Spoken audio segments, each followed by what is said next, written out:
Hi guys! Welcome back sa aking YouTube channel. For today's video, magka-cash in tayo sa ShopeePay mula sa GCash ng libre. Libre dahil ang ating transaction fee ay ibabalik sa atin direkta sa ating ShopeePay. Paano nga ba ito? Simulan natin sa pagpunta sa cash in. Piliin ang cash in, tapos piliin itong ShopeePay will refund your transaction fee. Tapos hanapin ang GCash. GCash kasi ang gagamitin ko.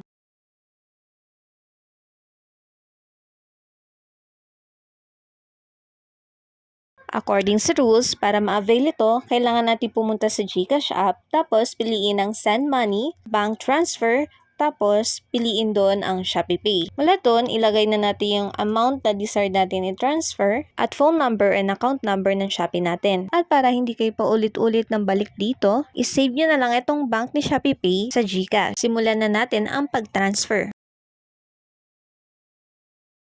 Gaya ng nasabi, buksan natin ang ating GCash account, send money, tapos ang bank transfer.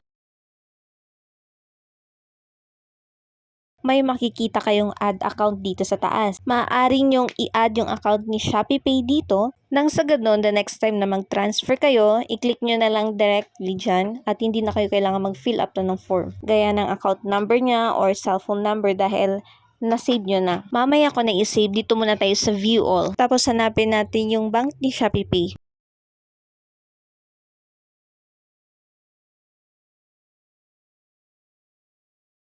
Dito ilalagay natin yung amount na desired natin i-transfer, account name ng Shopee account, and account number which is the cellphone number. Pwede kayong maglagay ng email address para makatanggap kayo ng receipt. Ito ay optional lamang. I-verify ang information bago ito i-confirm. Dito nga ay makikita nyo na meron tayong 15 peso na transaction fee. Ito yung i-refund sa atin sa ating ShopeePay.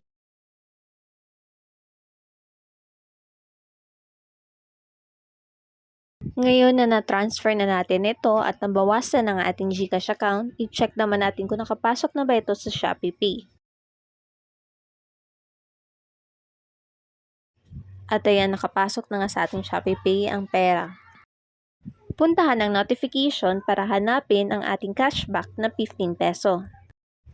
Successful din natin natanggap ang ating 15 peso na cashback. Qualified kayo sa cashback with minimum transfer of 1,000 pesos. Makikita nyo na kailang ulit na din ako nakapag-transfer. Sana po ay nakatulong sa inyo ang video na ito para makatipid. Kung kayo ay hindi pa nakasubscribe sa aking YouTube channel, please don't forget to like, subscribe, comment down below kung nasubukan nyo na din ito at i-share nyo na din sa mga friends nyo. Ring the bell para lagi kayo nakanotify sa mga bagong videos ko. Yun lamang po. Salamat sa panonood!